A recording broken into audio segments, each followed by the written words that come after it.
There are uncomfortable, albeit pivotal moments that happen throughout our lives that help shape our whole selves. The first one I remember was in second grade. It was picture day. Anyone else remember?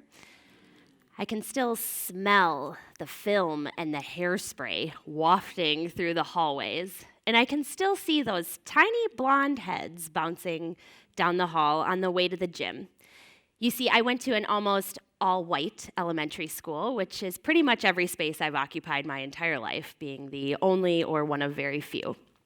And there was an object that was being passed around the line that I had seen before but never really used. It was small and black.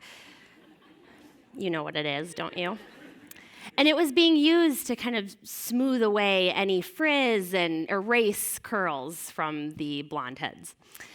And when it got to me, I took a look at it and said, well, everyone else is using it, so why not me? This object, what I now call today, is the enemy of the state, or the fine-tooth comb. So I got to work. And I started ripping and tearing at my curls, trying to get them as smooth and laid flat as possible to get rid of all the work that my mom had probably done earlier that day. And the result was not quite what I was going for. I was cute, though. It was only second grade. And this really began the first moment I realized that I was different than everyone else. That there was something that I couldn't use that everyone else could use because of the color of my skin or the way my hair grew out of my head. And it really started this journey of code switching, which, for if you don't know what that is, that's the changing of oneself to fit into different environments. Some people do it for survival, others do it for fitting into a traditionally white space. Many people of color do this, folks from indigenous communities, and other folks from marginalized spaces. Mine manifested itself in straightening my hair. And this is what I looked like for the majority of my life, actually, even into my professional career. I spent thousands of dollars, probably more than that, using chemicals that could fry a Coke can on my head to get it as straight as possible to look like my white counterparts. As I entered the workforce, it started to show up in other ways too, though, in how I spoke up or didn't speak up in meetings. And what happened is I started getting these annual reviews that told me I was too quiet, I didn't have a point of view, and I wasn't strong enough. And for me, and most people I know, I'm pretty opinionated. And this was unusual. And it made me feel small. And one particularly sad moment, I was traveling for business in an LA bar in the airport. And it's one of the sadder places on earth if you've ever been to an airport bar.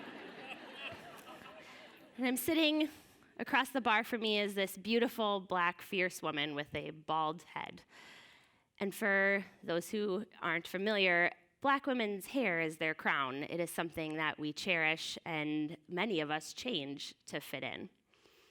And so I approached her and I said, how did you get the courage to do the big chop?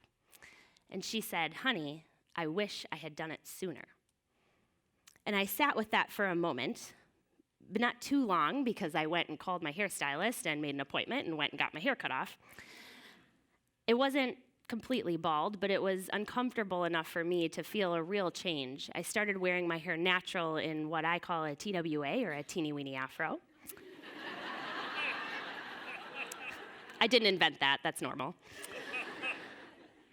And other than me not knowing how much conditioner to use or feeling my neck for the first time, there was this other uncomfortable thing that kept coming up for me. It was a sound, and that sound was my voice.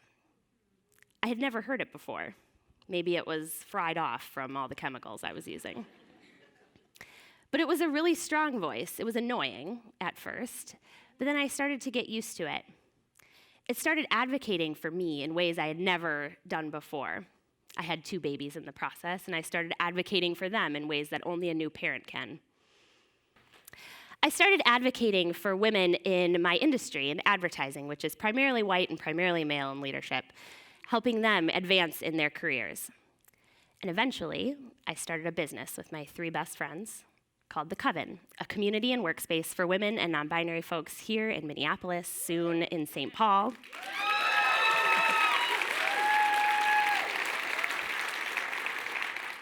and soon in communities across the Midwest. We built this space for folks like me, for folks who didn't have a voice, or haven't found it yet, or have never heard their own voice. We did it for people who need a space to show up as any version of themselves, and show up as their whole self, and be treated with respect and kindness. In this process of building this beautiful empire, I started to get reviews that sounded a little different. They said I was too strong, I had too much of a point of view, and I was too loud. But that's more like it.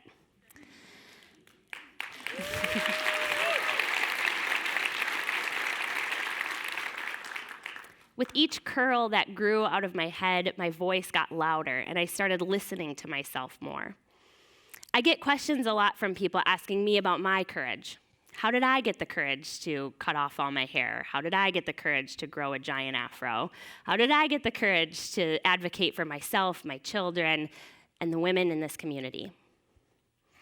And now I get to say, I started listening to myself, and I stopped listening to people who said I was too anything. And honey, I wish I had done it sooner. Thank you.